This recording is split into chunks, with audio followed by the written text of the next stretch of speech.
السلام عليكم ورحمة الله وبركاته.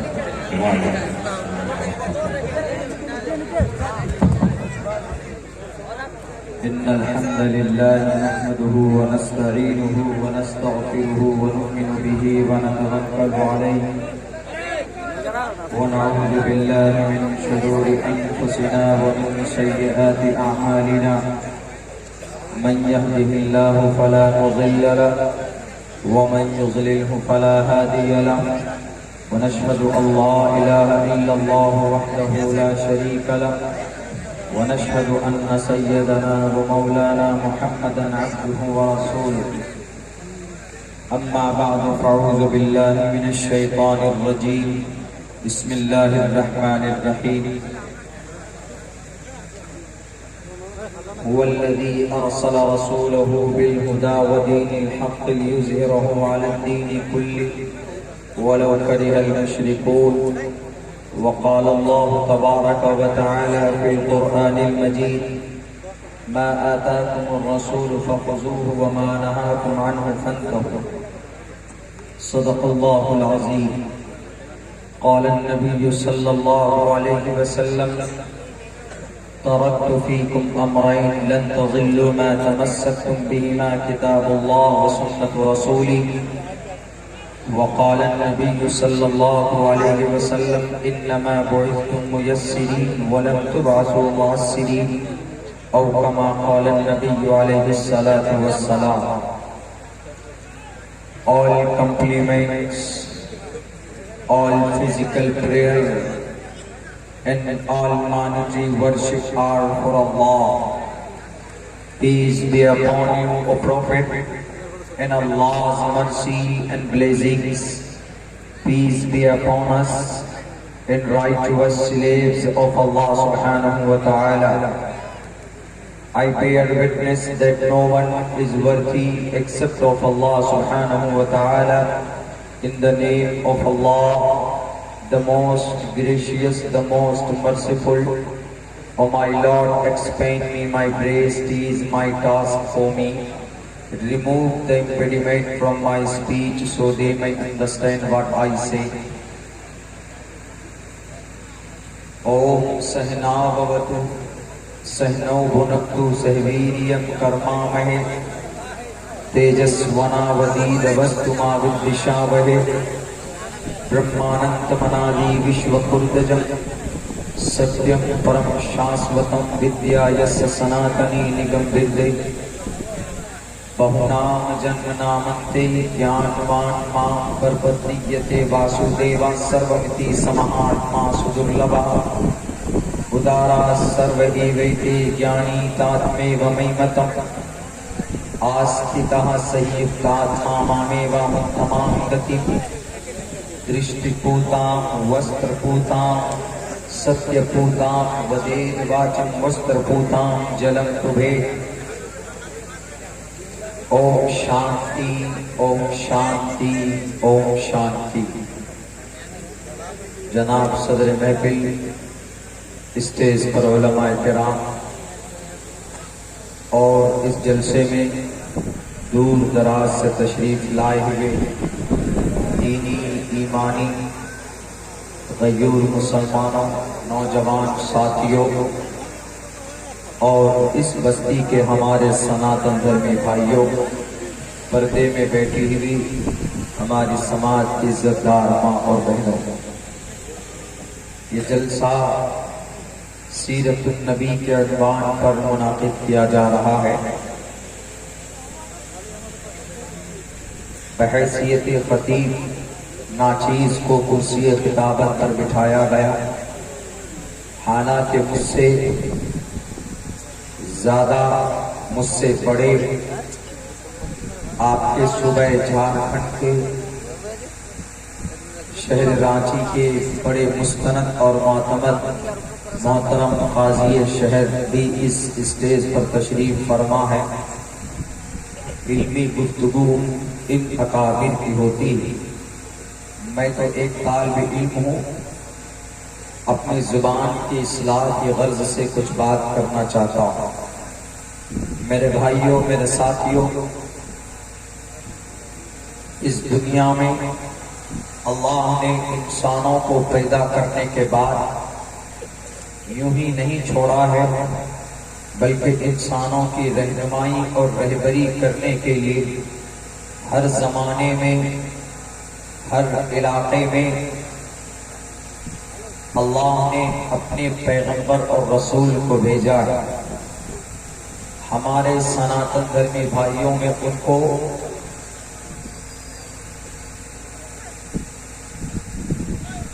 اوتار کے نام سے جانتے ہیں، دودھ کے نام سے بھی ان کو یاد کیا جاتا ہے۔ ان کا عقیدہ تھوڑا سا الگ ہے۔ ہمارا عقیدہ تو یہ ہے کہ اللہ تبارک و تعالیٰ انسانوں میں سے ہی ایک نبی اور ایک رسول کو چنتا ہے تاکہ وہ انسانوں کو اور اس انسان تک، اس چنے ہوئے پیغمبر اور رسول تک اللہ کی طرف سے پیغام لانے والے فرشتے ہوتے ہیں جن کا نام حضرت جبرائیل علیہ السلام، وہ پیغام ان کو پہنچاتے ہیں اور وہ ان کے بندوں تک پہنچاتے ہیں۔ یہ ہمارا مسلمانوں کا کانسیپٹ اور عقیدہ۔ ہمارے ہندو بھائیوں کا عقیدہ الگ ہوتا ہے، ان کا عقیدہ یہ نہیں ہوتا، بلکہ ان کا عقیدہ تھوڑا سا الگ ہے کہ جب زمین پر اچھائی کا خاتمہ ہو جاتا ہے، جب زمین پر دھرم کی ہانی ہوتی ہے، جب زمین پر، اس پرتھوی پر منوش وشے ایشور کا انسانوں کو پیدا کرنے کا جو مقصد ہے انسان بھول جاتا ہے، تو اس چیز کی دوبارہ بحالی کے لیے ایشور انسانی روپ دھارن کر کے اپنی شکتی سے اپنے اندر تبدیلی کر کے جہاں جس علاقے میں جس چیز کی ضرورت ہوتی ہے تو وہاں وہ اوتار لے کر وہ نمودار ہوتے ہیں اور پھر وہاں پہ برائیوں کا خاتمہ کرتے ہیں۔ ان کا عقیدہ یہ ہوتا۔ اور ہمارے اس ملک میں سکھ دھرم کے لوگ ہیں، ان کے یہاں رسول اور اوتار کا کوئی عقیدہ نہیں۔ ان کے یہاں صرف ایک خدا جن کو وہ لوگ 10 گرو کے ماننے کے بعد ایک ایشور کو مانتے ہیں، ان کے یہاں کوئی اوتار، کوئی رسول، کوئی رشی منی، کوئی مہا آتما نہیں ہوا کرتا۔ الگ الگ کانسیپٹ ہیں، الگ الگ عقائد ہیں اس زمین پر، الگ الگ مذہب کے ماننے والوں کے، لیکن ہمارا عقیدہ یہ ہے کہ اس زمین پر اللہ تبارک و تعالیٰ نے انسانوں کی رہنمائی اور رہبری کے لیے اپنے نبی اور رسول کو ہر زمانے میں، ہر علاقے میں بھیجا ہے۔ کوئی قوم دنیا کی یہ نہیں کہہ سکتی کہ اللہ آپ نے ہماری رہنمائی رہبری کے لیے کسی کو بھیجا ہی نہیں ہے۔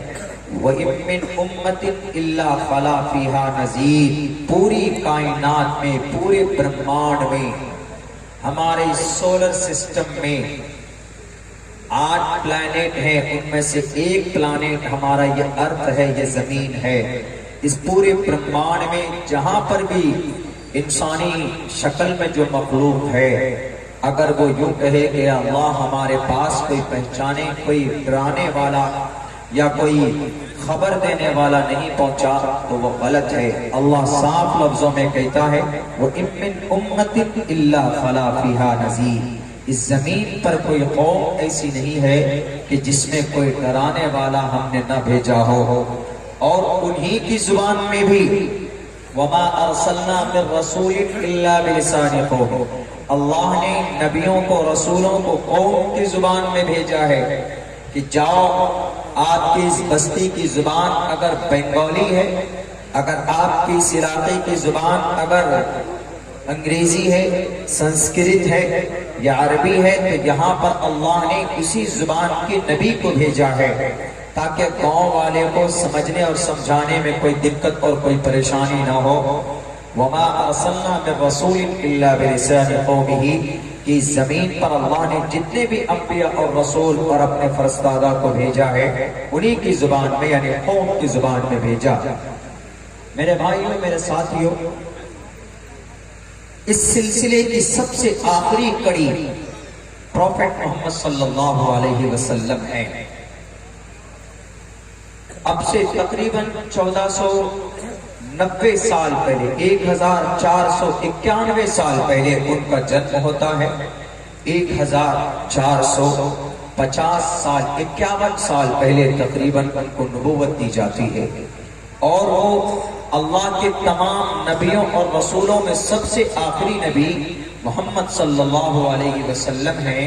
اور آپ علیہ السلام کو صرف مسلمانوں کے لیے گائیڈر، رہنما، رہبر بنا کر نہیں بھیجا گیا تھا، بلکہ آپ علیہ السلام کو کائنات کی تمام مخلوقات کے لیے اللہ کے نبی وَمَا أَرْسَلْنَاكَ إِلَّا رَحْمَةً لِلْعَالَمِينَ You have sent you not but as a mercy، آپ کو رحمت بنا کر بھیجا جا رہا ہے۔ کس کے لیے؟ For all creatures، تمام مخلوقات کے لیے، creatures تمام مخلوقات کے لیے۔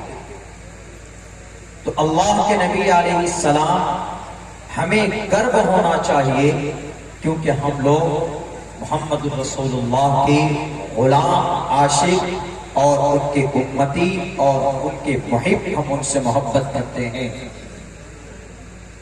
دوسری چیز، اسی نبی کو جو سنویدھان، جو قانون دیا گیا کہ محمد آپ جا تو رہے ہو لوگوں کے پاس، لیکن آپ کے پاس کون سا آئین ہے، کون سا سسٹم ہے؟ جیسے ہمارے دیش کو آزادی کے بعد میں قانون کی ضرورت تھی، تو ہمارے دیش کے ایک بہت بڑے ڈاکٹر بھیم راؤ امبیڈکر 2 سال 11 ماہ 18 دن کے اندر بھارت کا سنویدھان تقریباً دنیا کے 10 ملک کے سنویدھان سے نکال کر انہوں نے تقریباً 370 آرٹیکلز اس کے اندر لکھے، اور اس دیش کا قانون بنا۔ اسی دیش کے قانون، اسی قانون کے اوپر ہمارا دیش آج چل رہا ہے۔ تو اللہ کے نبی علیہ السلام کو اللہ تبارک و تعالیٰ نے اپنی طرف سے لکھ کر کے، اے محمد، مانو کی بھلائی کے لیے، انسانوں کی بھلائی کے لیے قانون کی کون سی کتاب ہے آپ کے پاس؟ لیجئے میں آپ کو قرآن دے رہا ہوں، لیجئے میں آپ کو آخری سنویدھان دے رہا ہوں۔ جس دن وہ قرآن 30 پارے مکمل ہو گئے، اللہ نے صاف لفظوں میں کہہ دیا کہ او پروفٹ، او محمد، اليوم اکملت لکم دینکم واتممت علیکم نعمتی ورضیت لکم الاسلام دینا۔ یہ مکمل ضابطہ ہے، یہ to the day of judgment, قیامت تک یہ قانون ہے، یہ آئین ہے، مسلمانوں کی رہنمائی، رہبری کے لیے نہیں، بلکہ تمام انسانوں کی بھلائی کے لیے ہے۔ جن کے دماغ میں اگر غلط فہمی ہے کہ یہ قرآن مسلمانوں کی کتاب ہے، یہ قرآن صرف کلمہ اور ٹوپی اور داڑھی والوں کی کتاب ہے، یہ قرآن پڑھ کر یاد کر بچے صرف حافظ قرآن پڑھ سکتے ہیں، ان کو چاہیے کہ وہ قرآن کریم کے اوپر غور کریں۔ قرآن خود اپنے لفظوں میں کہتا ہے انٹروڈیوس یور سیلف، قرآن کریم، قرآن اپنا تعارف خود پیش کرتا ہے، میں کن کے لیے ہوں۔ اگر آپ سوال کریں کہ قرآن تم کن کی کامیابی کے لیے ہو، پوچھے کہ قرآن تم آئے دنیا میں کیوں ہو، تمہارا مقصد کیا، کن کی بھلائی کے لیے آئے تھے؟ مولانا عبداللہ حافظ بنے گا تو ان کو جنت میں لے کر جاؤ گے، عالم دین تمہارے اوپر ریسرچ اور تحقیق کرے گا تو تم ان کو علماء کا خطاب دو گے، وارثین انبیاء کا خطاب دو گے۔ عام انسان کے لیے تم نہیں ہو، قرآن کہتا نہیں، میں سب کے لیے ہوں۔ شہر رمضان الذی انزل فیہ القرآن ھدی للناس، میں تو ہدایت ہوں انسانوں کے لیے، میں تو ہدایت ہوں کرسچن کے لیے، میں ہدایت ہوں جین کے لیے، میں ہدایت ہوں لوکیش منی کے لیے، میں ہدایت ہوں لال بھجکر کے لیے، میں ہدایت ہوں بھارت کے ایک فرد ٹوٹل افراد کے لیے، میں ہدایت ہوں Bangladesh, Sri Lanka, Afghanistan, Iraq, France, برطانیہ، Germany, Italy, Soviet Union, Russia, China, America, سب کے لیے میں ہدایت ہوں۔ ھدی للناس، قرآن اپنے لفظوں میں صاف اعلان کرتا ہے کہ میں سب کے لیے، اور یہ قرآن کن کو دیا گیا؟ محمد رسول اللہ کو۔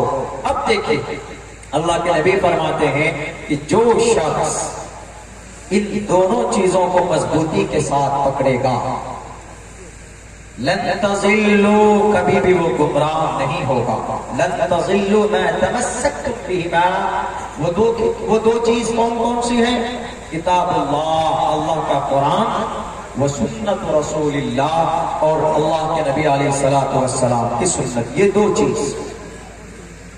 آج اس وقت ان دونوں چیزوں کو مضبوطی کے ساتھ پکڑنے کی ہمیں ضرورت ہے۔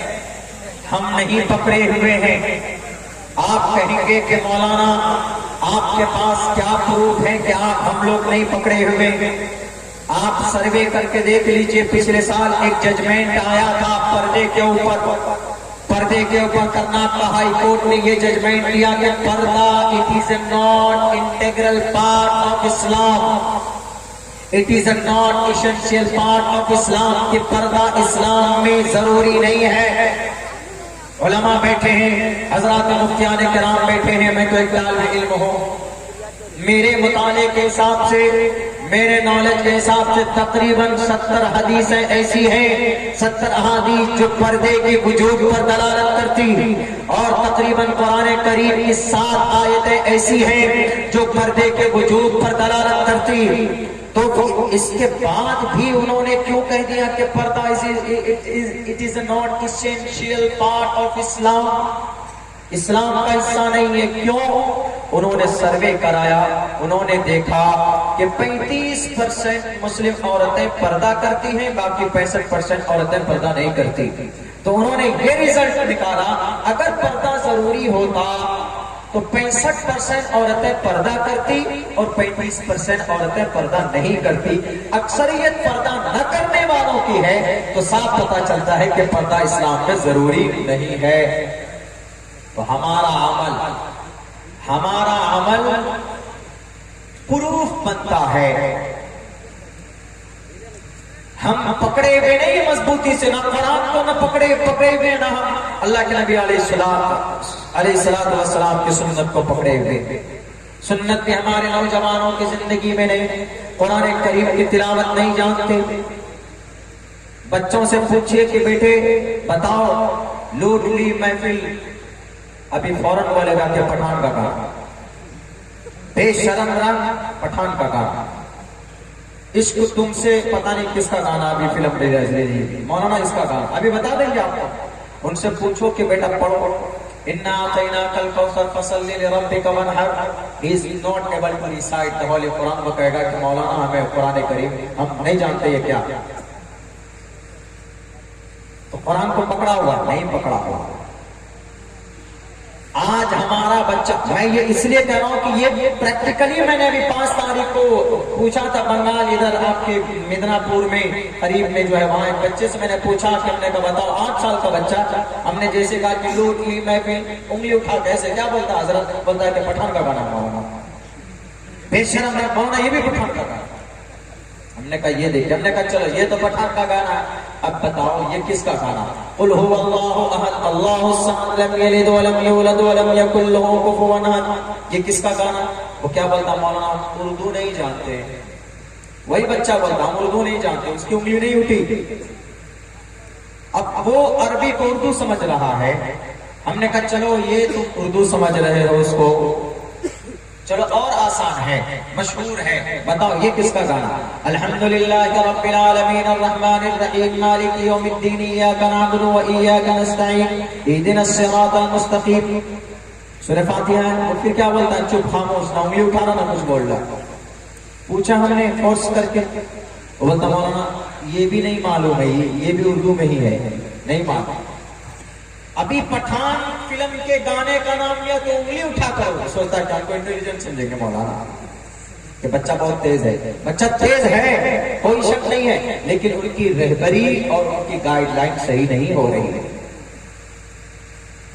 پہلے سے زیادہ مفتی خورشید صاحب بیابی حجت اللہ العالیہ تکمیل العلوم کے سال میں ہم نے ان سے پڑھا، ان کا یہ دعویٰ تھا کہ عبداللہ آج کے زمانے میں بچہ پہلے زمانے سے زیادہ ذہین ہوتا. ہم نے کہا سر کیسے؟ ابن نے کہا حضرت کیسے ہو سکتا؟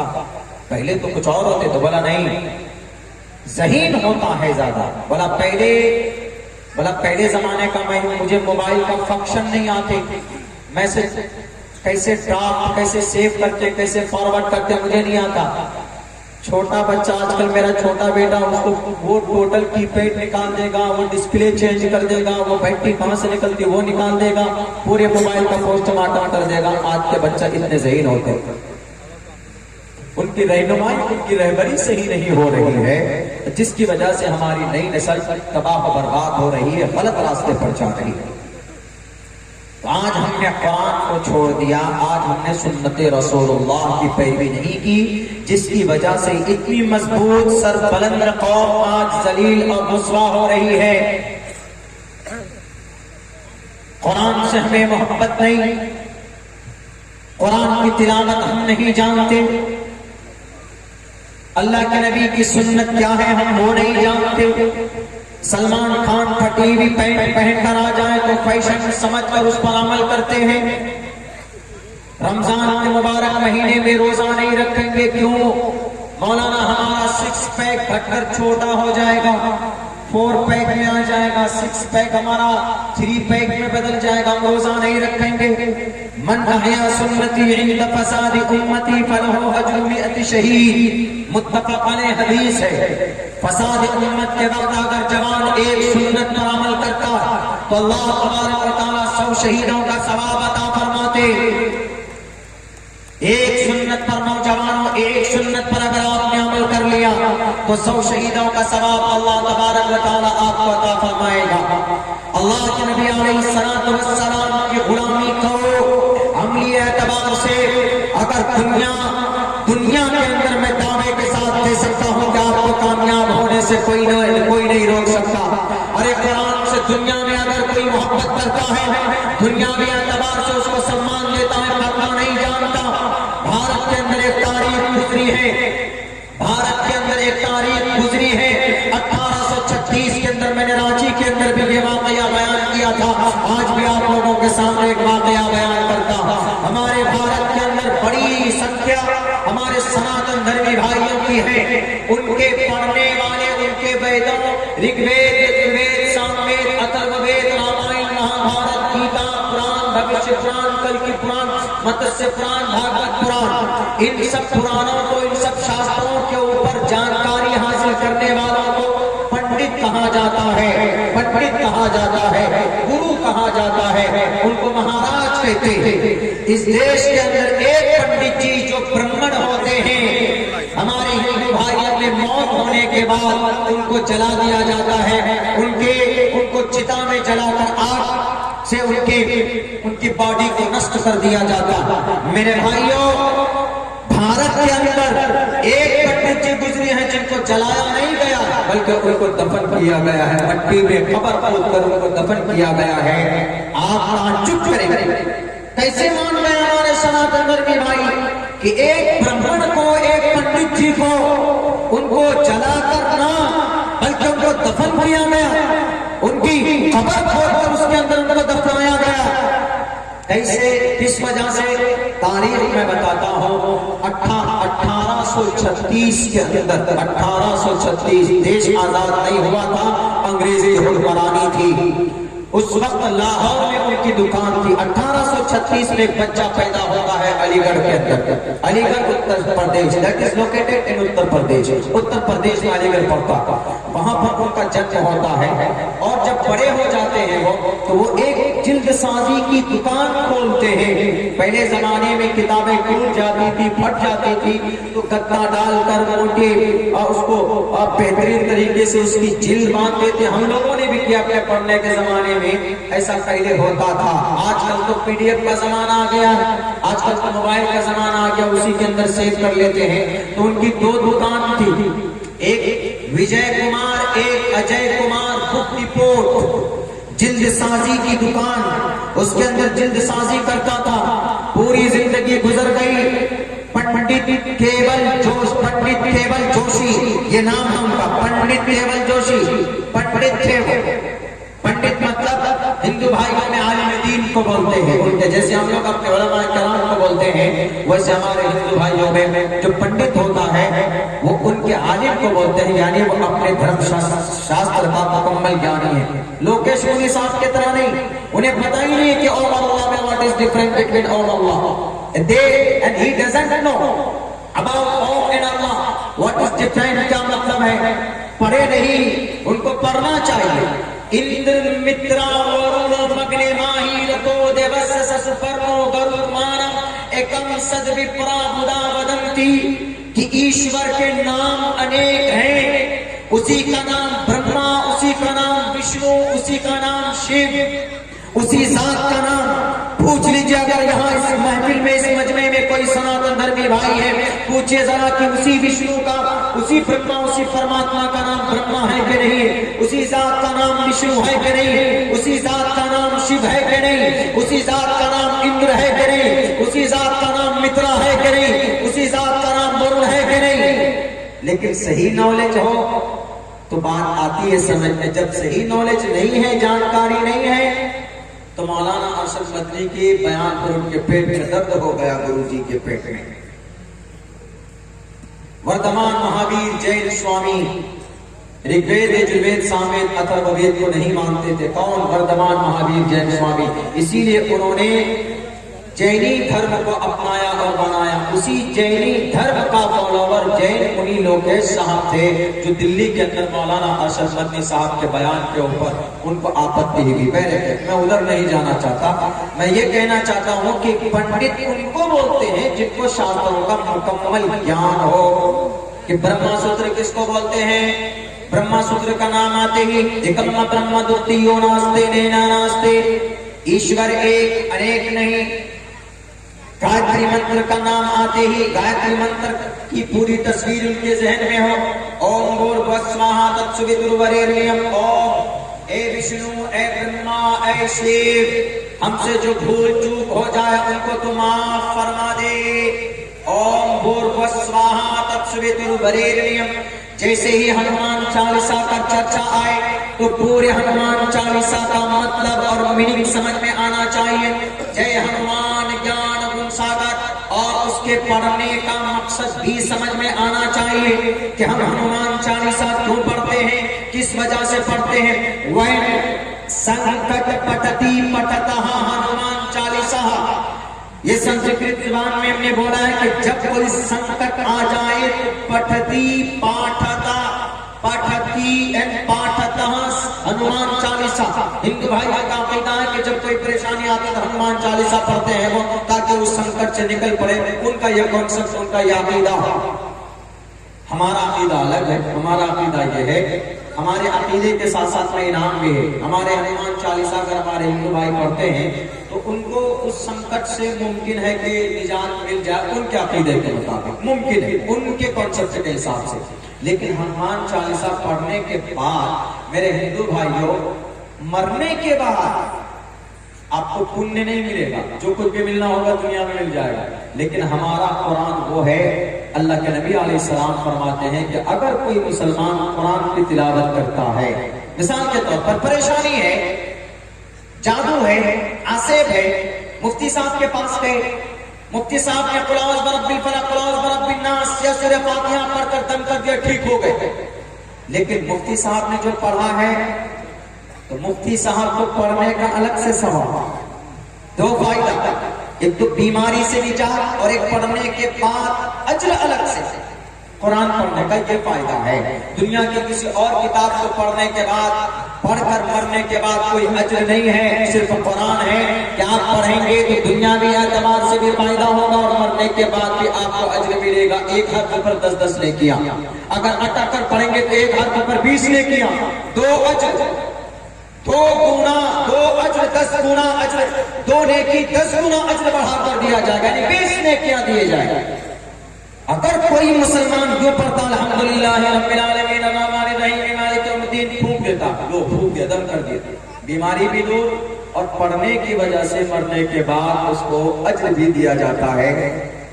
بائبل پڑھ لیجیے، ہندو بھائیوں کا گیتا بھی پڑھ لیجیے، قرآن بھی پڑھ لیجیے، متامہ مسلوقہ پڑھ لیجئے، آدھی گرنتھ پڑھ لیجئے، تالمود پڑھ لیجئے، مرنے کے بعد کوئی اجر نہیں ہے، مرنے کے بعد قرآن پر صرف اجر ہے۔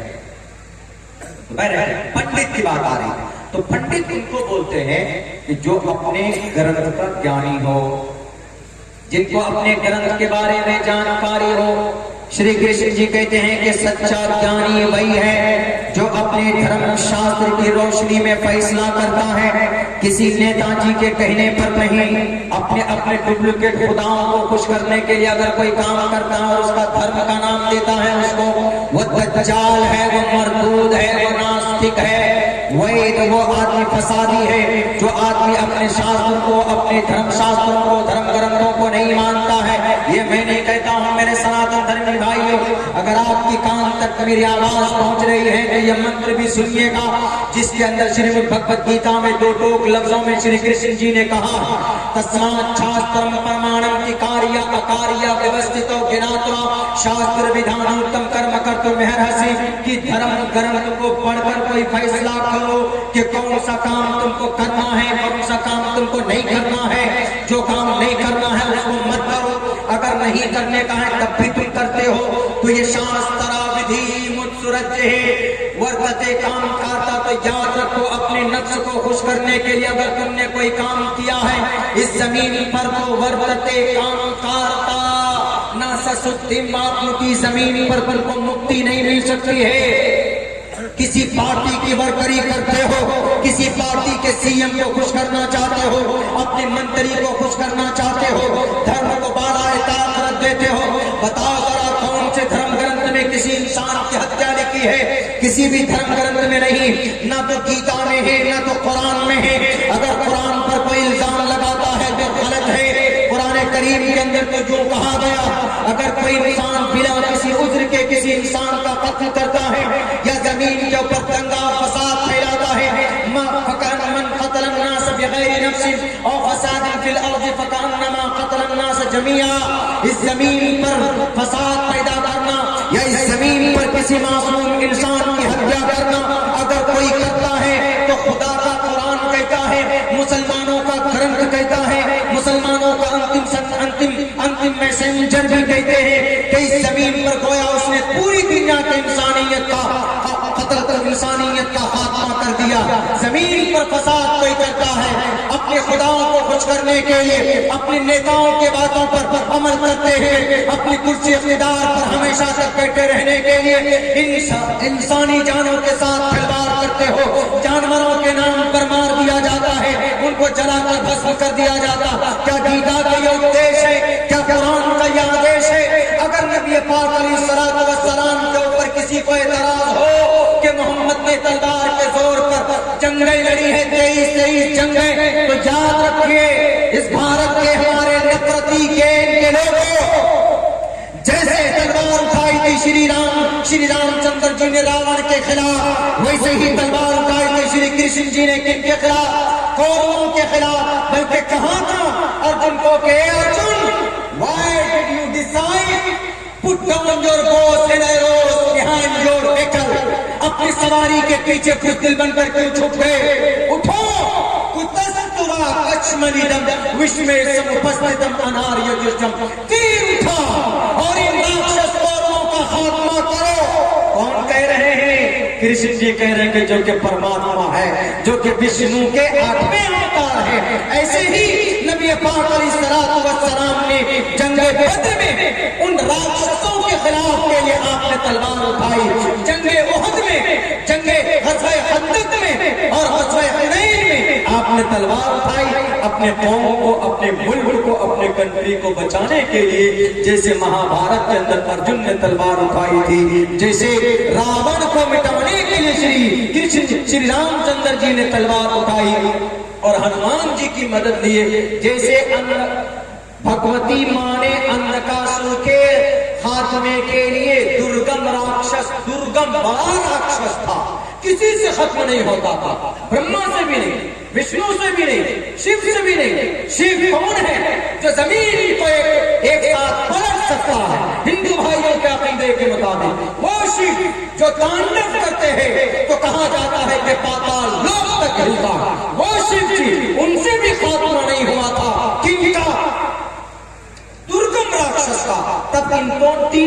دھیان سے ایک شکتی پیدا ہوتی ہے جن کو درگے ماتا کہا جاتا ہے.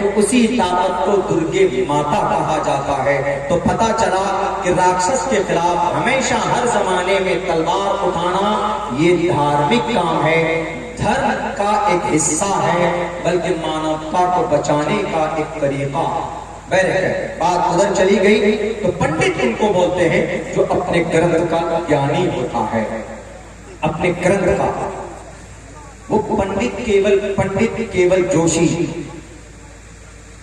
پتہ ہے کیا ہوتا ہے جب ان کی موت ہوتی ہے؟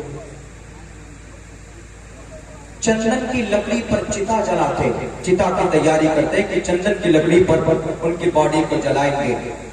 چونکہ بڑا آدمی تھا، پہلے زمانے میں ہوتا تھا چندن کی لکڑی. And right now is abandoned in entire India. آپ اس کو چندن کی لکڑی کو خرید نہیں سکتے، بیچ نہیں سکتے. بڑی خوشبودار اور بڑی قیمتی لکڑی ہوتی ہے، پابندی ہے آج کے زمانے میں چندن کی لکڑی. تو چندن کی لکڑی کے اوپر ان کی چتاؤں کی تیاری کی گئی شمشان گھاٹ میں، اور ان کی باڈی کو لے کر ان پہ لے جا کے رکھے پنڈت کیول جوشی جی. اب پنڈت کیول جوشی اب ان کے جو بھی رشتہ دار ہیں، ان کا پتر وغیرہ، ان کے لڑکے وغیرہ اگنی دینے کے لیے ان کے منہ کے پاس پہنچے. پہلے دیسی گھی کا کنستر ڈالا گیا تاکہ آگ جلدی سے لگے اور جلدی سے جل جائے. آگ نہیں لگ رہی تھی، ان کی چتا کو آگ نہیں لگتی تھی، تھوڑی بہت لکڑی میں آگ لگتی پھر بجھ جاتی تھی. پھر دیسی گھی کے کنستر انڈیل دیے اس میں، کئی دیسی گھی کے کنستر انڈیل دیے گئے اس میں اس زمانے میں لکڑی کے اوپر، لیکن آگ نہیں لگ رہی تھی. میرے بھائیو یہ خبر پورے بھارت کے اندر پھیل گئی کہ پنڈت کیول جوشی ان کی چتا کو آگ نہیں لگ رہی ہے، آگ لگتی ہے بجھ جاتی ہے. کیا چمتکار ہے! دیکھا جائے پورے بھارت سے کونے سے لوگ دور دور کر جانے لگے ان کے پاس. یا پھر ماجرا کیا ہے ذرا دیکھنا چاہتے گئے وہاں پہ. اس وقت دلی کے امام صاحب تھے، امام بخاری، نام معلوم نہیں ہے. دلی جامع مسجد کا جو بھی امام ہوتا ہے ان کو امام بخاری بولتے ہیں. کیوں؟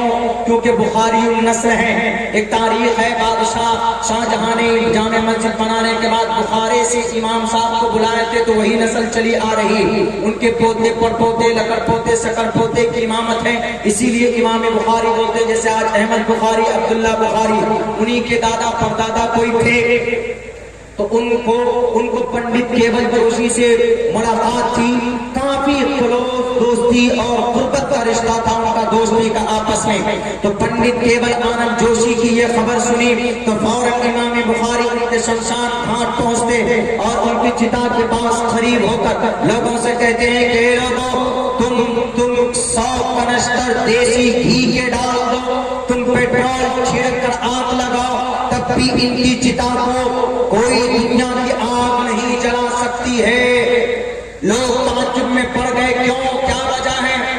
چندن کی لکڑی ہے، دیسی گھی، آگ تیزی کے ساتھ کام کرتی ہے. دیسی گھی آپ ڈال دیں آگ میں تو آگ اور زیادہ بھڑک اٹھے گی. تو انہوں نے کہا کہ میں جانتا ہوں ان کا ایک عمل جو شاید تم لوگوں کو معلوم نہ ہو، اور اس ایک عمل کی وجہ سے اللہ تبارک و تعالی یعنی تمہارا پرماتما یعنی تمہارا ایشور اس کی باڈی کو جلانا گوارا نہیں کر رہا ہے، اس کی باڈی جل نہیں سکتی ہے. مسلمان، یہ آپ کی عبرت کے لیے میں آپ کو سنا رہا ہوں کہ آخر ایک آدمی جو ڈس بلیور ہے، جو قرآن پر ایمان نہیں لایا ہے، محمد رسول اللہ پر ایمان نہیں لایا ہے، حمایتی ہے الگ بات ہے، معتقد ہے الگ بات ہے، اعتقاد رکھتا ہے کہ بھئی یہ قرآن اللہ کا کلام ہے، محبت بھی کرتا ہے، سمان بھی کرتا ہے، وہ الگ بات ہے. لیکن ایمان لانا، if you want to first time in the paradise, so you must to believe in one God. پہلی فرصت پر ایک اللہ کے ذات پر ایمان و آستھا رکھنا آپ کے لیے ضروری اور کمپلسری. اگر کوئی مسلمان، کوئی انسان کلمہ نہیں پڑھے گا، اللہ تبارک و تعالیٰ فرماتے، اللہ کے نبی فرماتے ہیں کہ وہ جنت نہیں جا سکتا. من قال لا الہ الا اللہ دخل الجنہ. جو بھی آدمی لا الہ الا اللہ پڑھے گا، اعتماد کرے گا، یقین کے ساتھ پڑھے گا، دخل الجنہ. اللہ کے نبی فرماتے ہیں کہ وہ جنت میں داخل ہوگا. لیکن اگر کوئی آدمی سب کچھ جانتا ہے کہ ہاں قرآن بھی پرفیکٹ ہے، اللہ کا نبی بھی آخری ہے، لیکن ایمان نہیں لاتا ہے، بھائی اختلاف روایت جیسے کہ خواجہ ابو طالب ہے، سب کچھ جاننے کے باوجود بھی ایمان نہیں لاتا ہے، تو اختلافی روایت یہ ہے کہ خواجہ ابو طالب کو مرنے کے بعد وہ جہنم چلے جاتے ہیں، لیکن ایمان شرط ہے، جنت جانے کے لیے ایمان شرط ہے۔ اس آدمی کا، پنڈت کیول جوشی کا قرآن سے محبت تھا اور جناب محمد رسول اللہ سے محبت کرتا تھا۔ اس امام صاحب نے کہا کہ لوگوں، اس کی باڈی کو دنیا کی کوئی آگ نہیں جلا سکتی ہے، تم لاکھ کوشش کر لو۔ کہا کیوں؟ کہا اس لیے کہ میں جانتا ہوں ان کا عمل، یہ جب بھی قرآن پاک کی جلد سازی کے لیے بیٹھتا تھا تو پہلے یہ وضو کر کے پاک ہوتا تھا، تب یہ قرآن کو چھوتا تھا، اور اس کے اس عمل کی وجہ سے اللہ تبارک و تعالیٰ کو اتنا پسند آیا اس کا یہ عمل، اللہ نہیں چاہتا ہے کہ آج اس کے باڈی کو جلا سکے۔ وضو کر کر قرآن کو چھوتا تھا، تب جا کر جلد باندھتا تھا، اور کہیں پر قرآن کا کوئی پیج، کوئی پنا ورق مل گیا تو اٹھا کر اس کو چومتا، سر پر رکھتا، سینے سے لگاتا، تب مناسب جگہ پر اس کو رکھتا تھا۔ بتائیے کون ہے؟ پنڈت کیول جوشی۔ 1895 میں he has been died in Lahore۔ 1836 میں جنم، دنیا کا واحد پنڈت ہے وہ۔ بہت کوششیں کی گئی ان کے کہنے کے باوجود بھی، لیکن نہیں، جہاں پر شمشان گھاٹ ہے وہیں پر گڈھا کھود کر ان کو دفن کیا گیا، پنڈت کیول جوشی کو جلایا نہیں گیا۔ کس وجہ سے؟ صرف قرآن سے عقیدت کی وجہ سے، صرف قرآن سے محبت کی وجہ سے۔ وہ جانتا تھا یہ قرآن اللہ کا کلام ہے، مسلمانوں کا ایشوریہ گرنتھ ہے، اور مسلمانوں میں اس قرآن کو اپوتر ہو کر نہیں چھوتے ہیں، لا یمسہ الا المطہرون۔ جب بھی وہ چھوتے ہیں تو قرآن کو وضو کرنے کے بعد پکڑتے ہیں، وضو کرنے کے بعد چھوتے۔ ان کے اس عقیدت نے دنیا کے اندر آگ سے اس کو بچایا۔ اب بتاؤ مسلمانوں، اگر ہم قرآن سے جڑیں گے، اگر ہم قرآن سے قریب ہوں گے، اگر ہم قرآنی احکامات پر عمل کریں گے، تو بتائیے ہمیں اللہ تبارک و تعالیٰ کل قیامت میں جہنم کی آگ سے بچائے گا کہ نہیں بچائے گا؟ اللہ کے نبی کی حدیث بھی ہے، اللہ کے نبی فرماتے ہیں کہ بندے کے حق میں جہنم کا فیصلہ ہو چکا ہوگا، supreme court will be declared and this person must to go to hell۔ یہ آدمی جہنم جائے گا، سپریم کورٹ کون؟ اللہ، لیکن قرآن آ کر کھڑا ہو کر کہے گا کہ اللہ and this person will not go to the hell۔ کیوں؟ because I am a friend of this person، میں اس کا دوست ہوں۔ کیسے؟ اے اللہ رمضان میں میری تلاوت کرتا تھا، اے اللہ میرے احکامات پر عمل کرتا تھا، فَلْيُقَالُ لِصَاحِبِهِ، تو اللہ تبارک و تعالیٰ کہے گا قرآن کے دوست سے، قرآن کے حافظ سے، قرآنی احکامات پر عمل کرنے والوں سے، پڑھو، اقرأ وارتقی۔ بعض مفسرین نے یہ بات کہی کہ حافظ قرآن ان سے کہا جائے گا، لیکن بعض محدثین نے یہ تشریح کی ہے کہ جو قرآنی احکامات پر عمل کرتا ہے، دنیا کے اندر اپنی زندگی گزار کر گیا، تو گویا وہ قرآن کا دوست ہے۔ فَلْيُقَالُ لِصَاحِبِهِ اے لِصَاحِبِ الْقُرْآن، تو اس سے کہا جائے گا کہ اے آدمی، جیسے تو دنیا کے اندر قرآن کے احکامات پر عمل کرتا تھا، جیسے تو دنیا میں قرآن کریم کی تلاوت کرتا تھا، ایسے ہی تم آج بھی قرآن کی تلاوت کرو اور جنت کے بلندی درجات پر چڑھتا چلا جا۔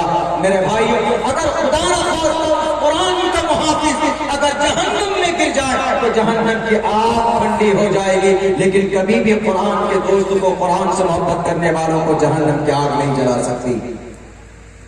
آج ہم قرآن سے الگ ہوئے تو لوگ اعتراض کرنے لگے، کس پہ؟ قرآن پہ۔ قرآن پہ بھی اعتراض، اللہ کے نبی کی زندگی پہ اعتراض۔ ایک آدمی، وہ ایک لال مجفر ہے نا، وہ کہاں پہ؟ ہریدوار کے لال مجفر ہی بولتا ہوں میں، وہ گرو نہیں ہے، وہ لال مجفر ڈاکٹر صاحب ہے، ڈاکٹر صاحب ہے، وہ 1.5 آنکھ والے گرو جی ہیں۔